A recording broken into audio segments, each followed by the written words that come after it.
Broadcasting from the business capital of the world, this is the Podcast Business News Network.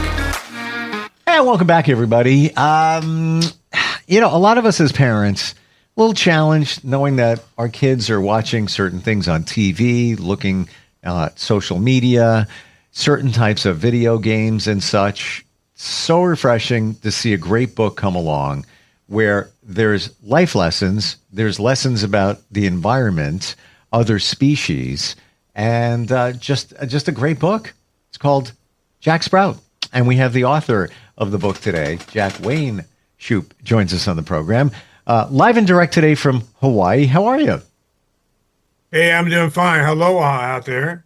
And good to be here. I'm fascinated by you and your life and where you've been. You've been in Hawaii before. Didn't you live there for a while? Yeah, I lived there 30 years, from 85 to 15 on the Big Island. I still have a house there where, you rent out. But I live in, the mainland now. I'm enjoying it. But I will be moving back here probably a year or two because be around my son. I like hanging around him. So Kentucky is where you call home right now?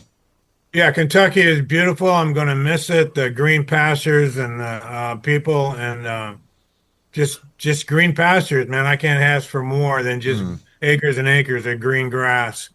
And of course, a lot of people say, "Oh, we'll go build some homes on that grass," but they need it for their horses, so it'll always be there. So the book Jack Sprout, Beaver Creek Meadow. Am I saying that right? Yeah, Jack Sprout in Beaver Creek Meadow. What inspired the scene for that book? Does that come from the hills of Kentucky or another area? No, I was in Oregon when I wrote it, when I started writing it, but I was selling sunflower sprouts. They're sunflower seed, like you eat, but I was using black oil. And then you plant them in the soil and they get to be about 8 inches tall. You cut them and you take them to the store and deliver them there, or at restaurants, make sprout salad. So I was doing that in Oregon, and they started calling me Jack Sprout. So I said, well, I got to create this character. And I just came up with a life based on what I was doing, farming and delivering and stuff. And now the people that you meet that you need to help you along the way. So that's kind of how I got started. But my background for that was Iowa. I lived in the country. I didn't have running water till I was like 7 or 8. And then but my grandparents were farmers. I'm talking horse and buggy, no electricity farmers in the early 1890s and so on. That's how they started. So there's a lot of stories from there. And from 1890 back to day zero, all the farming was the same. They were farming with horses. So until tractors came along, it was pretty much the same. So I enjoyed all those stories, and I wanted to incorporate those in the book. While I was away, there was a field next to where I was staying. I was at an Airbnb, and there was a horse there, and they would just tie it up during the day. They didn't need the horse for, there was tours going on, but this is one extra horse. And I felt bad for him. And I would go over there. I would feed him multiple times in the day. I would give him fresh water. There were some times where the horse was tied up and construction was done a long time ago. There was like cement and rebar, and it would get tied around the cement. It couldn't even move its head to get something to eat. Wow, that's abuse. Good for you. Like, that's not happening in my watch. So, I freed it. Yeah. But it made me have a even deeper appreciation of horses and what smart, wonderful animals they are. Yeah. Well, they're, they don't jump on your lap and they don't do a lot of crazy things. So you think they're just standing around, but Right. Yeah, they're paying attention and they know what's going on. And what's fascinating to me is that they're a herd animal. They like to have another horse around. They don't like being out by themselves. So I'm glad you went over and helped that poor guy. That was the horse. And I look forward to it every day. I mean, I would check on it, and I've heard from many that they are extremely intelligent and, if you believe it, telepathic, where they can pick up on what you're thinking. Oh yeah. Yeah, they're like you said, doesn't jump in your lap, doesn't do a lot of things your dog might do, but Yeah. they're Well, I get a lot of horse stuff on my TikTok because that's, where I live. But there's ladies that will start singing and the horse will stop, come over and listen to them, and they'll lay down with them. I mean, wow, they're very intuitive. Yeah. They're intuitive. not just, everybody's got a brain. So and they can see almost 360. There's a couple blind spots, but they know what's going on. And it's funny because, and we'll jump into the book, but I just got a memory. There was one time where I was like, let me pet the horse's back, and wasn't happy with it, and could have kicked the you know what out of me, but just Yeah. raised its back leg and just kind of went like this, like, I don't like that, and don't do that anymore. But it Yeah. had the power of doing whatever it wanted to do, but it didn't. Oh yeah. And the foot comes sideways too. You don't expect that. Yeah, and I jumped out of the way for a second, but again, I mean, if that horse wanted to, knock me down or knock me 50 feet with its, back leg, it could have, Yeah. but it was just Yeah. basically saying, I'm not into that rubbing my back right now. You can pet my head, you do whatever you want, or feed me. Yeah. Yeah, but just wonderful, majestic animal. So we have another Oh, yeah. one that gets us into, this is chapter, I'm trying to remember, is this 9? No, we're on chapter 10 today. Okay.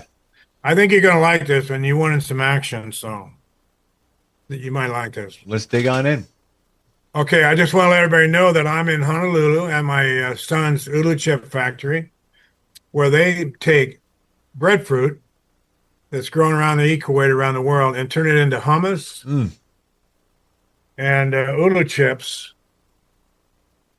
And they just bought a cookie factory called Keith Cookie. Wow. So you can buy my dolls here and my books, and all the books are autographed. And I've got a couple of guys, they're about 50 years old, that came by and bought the book, told me they read the book. I said, "Oh, you buy it for your grandkids?" They go, "No, we love it. I read it for me, and I think it flows well. I like your style writing, and it's all about nature, which I love that subject, and it's very educational." Well, So I that just gives- learned about horses from you. So yeah, there's a lot of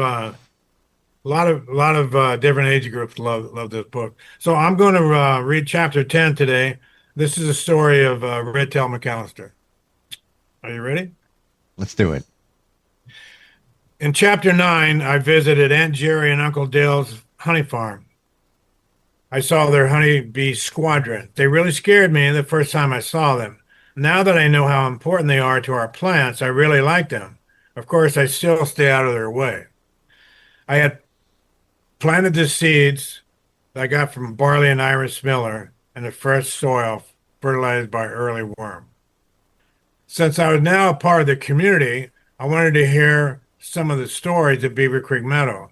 I really wanted to hear the story about the red-tailed hawk, Red-tailed McAllister. I had seen his large shadow many times. I thought I'd ask the oldest neighbor in the meadow, and that, of course, was Grandma Irma Elderberry. But when I asked her to tell the story, her face turned from a happy face to a sad and frightened face. "Oh, my, yes. I know the story," she said with a shaky voice.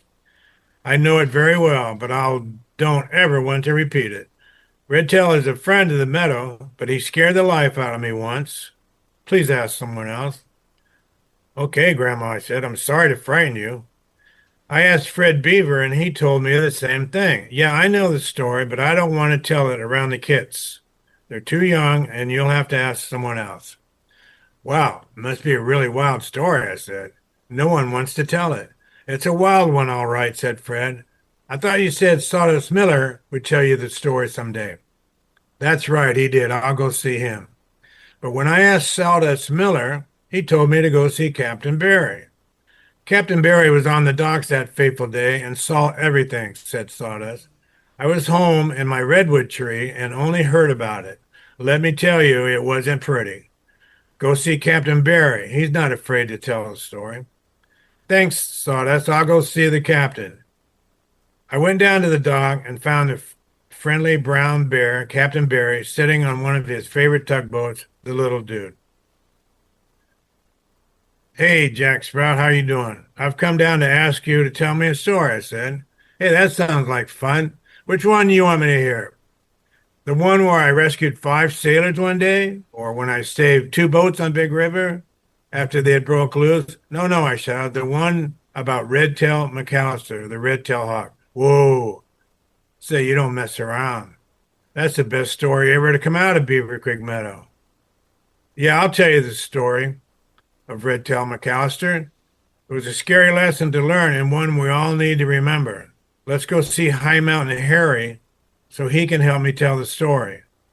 If one of us forgets something or starts making things up, the other one can keep the story straight.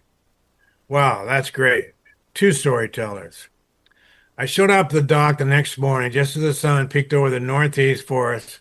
I had a basket of fresh peas, carrots, tomatoes, and other goodies. Captain Barry was happy to see the fresh food and ate some of the tomatoes right away. With tomato juice dripping down his chin, I said, let's take the birch bark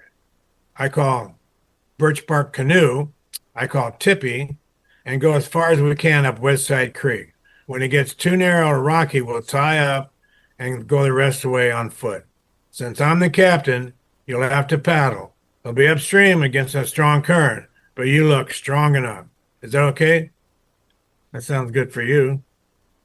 We started up Westside Creek and passed Farmer Smith's farm, then past Grandma Elderberry's orchard. Next came the elm tree where Professor Robin, Dr. Ann Wheatfield lived. Then we went under the trail of the Big Tree Bridge as I paddled and paddled and paddled some more. Captain Barry was busy steering the canoe away from fallen logs and rocks that were sticking up above the rushing water. When we started bumping up against the bottom of the creek, we knew it was time to pull over to the bank. We tied Tippy canoe to a tree. The trail was rocky and hard to climb. Captain Barry got down on all 4 of his strong bare legs and made good time.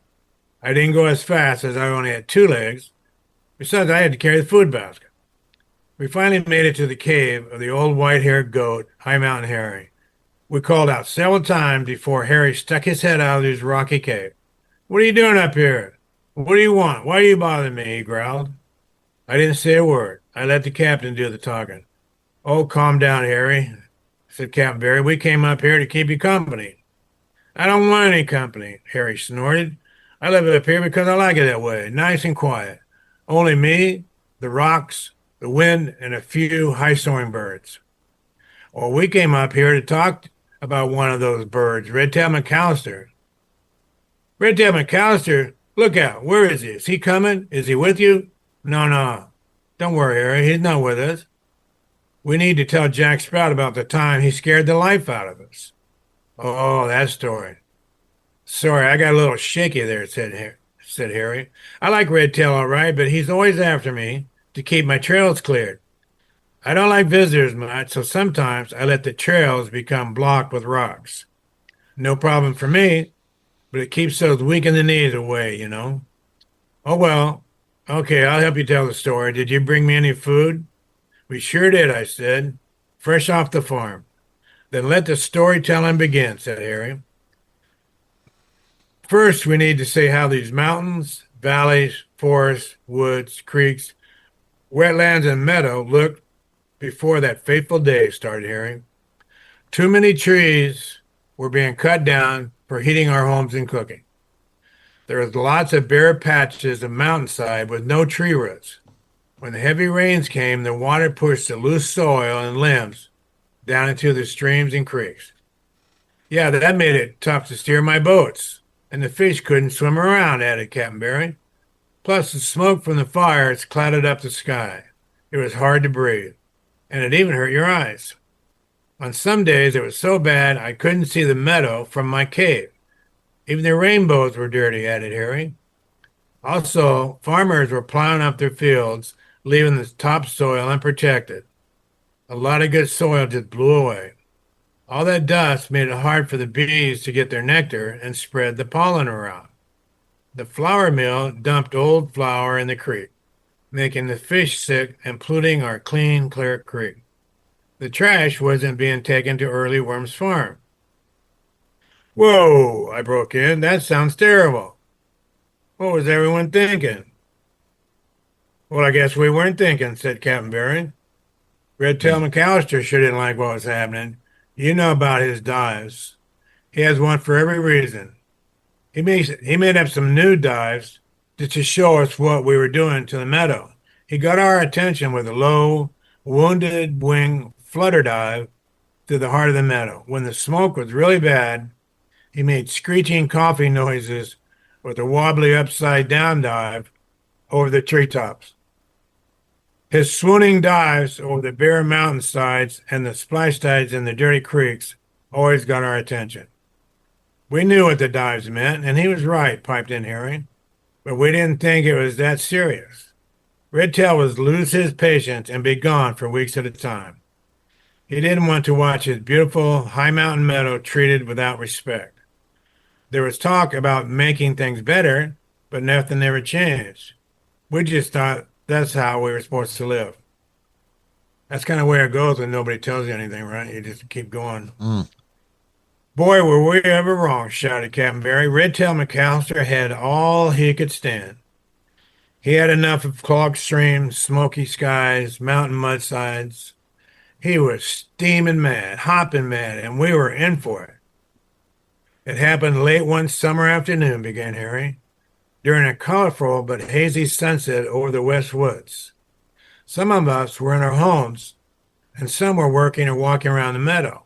All of a sudden, Redtail McAllister flew across the sky with blazing speed, way faster than anyone had ever seen him go before. He left thick white vapor trails as he raced back and forth from the east woods over the meadow to the west woods and back again. Then he turned sharply and raced straight into the sky. His intense speed caused friction in the clouds and made lightning and thunder ring out. That really frightened us. We were all very scared. Let the captain tell you the rest of the story, because I get weak knees on the next part. Takes two to tell this story, Jack Sprout, continued Captain Barry. I was on the docks when Redtail started making his terrifying low-level flights. He raced around our homes, up and down Beaver Creek, up and down Old Pal Road, around the edge of the meadow. He created a loud, powerful, gusty, swirling, cold, menacing wind. Redtail kept up his ear-splitting, high-speed flights. It seemed like forever. It was as he didn't like us or care about us anymore. His speedy flights created a strong tailwind that followed closely behind him. It got stronger and stronger until it became like a giant, powerful vacuum. We hid it as best we could. The air was full of flying tree limbs, rooftops, farmers' buckets, and anything else not tied down. He made several more passes through the meadow before heading straight up to the sky again. This time, the strong tailwind followed him, and the meadow air became still. Very, very still. In fact, there is precious little air left. Redtail McAllister has sucked all the air out of Beaver Creek Meadow. That's what happens when you don't watch nature, huh? When you don't take care of nature. Something's going to happen. I'll finish up, Captain Barry. You're about to blow a gasket, said Harry. I thought we were goners for sure, Jack Sprout. Bodies lay on the ground, and many were crying. Grandma Elderberry got lightheaded, fell off her limb, and broke a leg. Fish jumped out of the water, gasping for air. Honeybees crashed into each other. Worms wiggled around in crazy circles all over the ground, and birds fell out of the sky. The rest of us fell down weak and exhausted, with no air to breathe. We knew we were all going to die. Wow. Then a wonderful thing happened, sighed Harry. A cool, fresh breeze drifted down the mountainside and filled our lungs with precious air again. It was the most wonderful feeling you could ever have. We were breathing again, and no one had died. That's when Redtail McAllister came staggering out of the East Woods. He was worn out and haggard looking. Most of his strong, colorful feathers were broken or missing. His normally clear, bright eyes were cloudy and hollow. His legs were shaking so badly that he was barely able to stand. The high-speed flying and tight turns had taken their toll on him, said Harry. What have you done? We all shouted. How could you do this to us? We thought you were a friend. Look around, wheezed Redtail. Look what you've done to our high mountain meadow home. You're killing it. You keep this up, and we'll all die from the smoky skies, pollution, dirty water, and barren hillsides. Never will I let you treat our home like this again. Remember this day for the rest of your lives, shouted Redtail McAllister, with all the energy he had left in his body. With that, the tired red-tailed hawk turned and limped back into the East Woods. He wasn't seen again for several months as his wounds slowly healed. Finally, when fully recovered, he began patrolling our high mountain meadow skies once again. After that day, said Harry, we stopped our bad habits and began taking better care of our high mountain meadow. Beaver Creek Meadow is now the colorful, lush, healthy place you see today. The land is green and clean, the sky and waters are clear, and the rainbows are bright. We've learned our lesson. Well, Jack Sprout, that's the story of Redtail McAllister, the red-tailed hawk. Now you know, Canterbury said. Wow, that's the greatest story I've ever heard. I'll be sure to get off on the right foot with Redtail. He won't have any trouble with me, I promise. So you got to take care of your land or something's going to happen, right? Where did the inspiration to use a red-tailed hawk in a book come from? Well, I had at one point when we were young and crazy in our late 20s, early 30s, we all got nicknames. We all gave ourselves nicknames. There's four of them. Rapid Fire was one nickname. Purely True was a nickname. And I had Breezy Dugan with my nickname. And our other friend called himself Redman McAllister. But I couldn't use Redman for reasons. So I used Redtail, which worked pretty good. So Redtail, in the book, he's the one that rides the jet streams all day, looking over the land and taking care of it. And if anybody's not doing something right, he'll swoop down and tell them about it. So I used that. Yeah, I used that name from one of our friends. Final question, because we're out of time here today, but I'm curious. Out of all the animals in your book, and we haven't gotten to all of them yet, but so far, or maybe all of them, pick one. If you could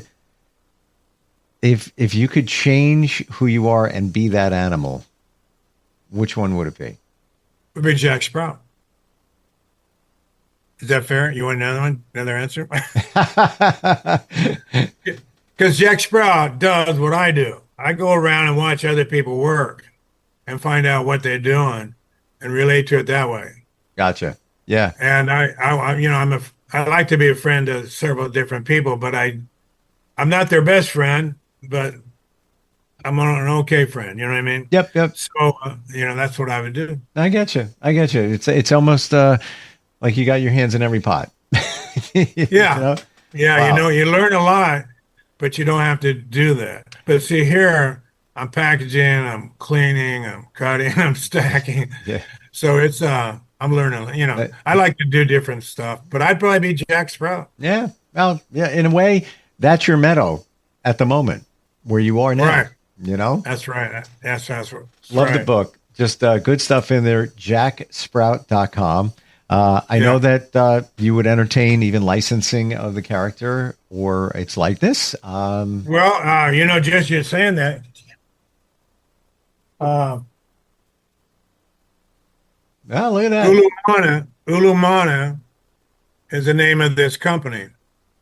So they're thinking about using Jack Sprout as their logo, as their as their character, because he's a farmer and it would fit right in with what they're doing. So I'm working on these guys. 1,000,000,000%. Yeah, work on them. Yeah, I'm working on it. I'll be here the next two weeks. I'll be here until the middle of July. Fantastic. Jack, always a pleasure. Thanks for joining us. Thanks for enlightening us with more from the meadow, and we'll get together next time. All right, thanks, Chief. Appreciate it. Appreciate it.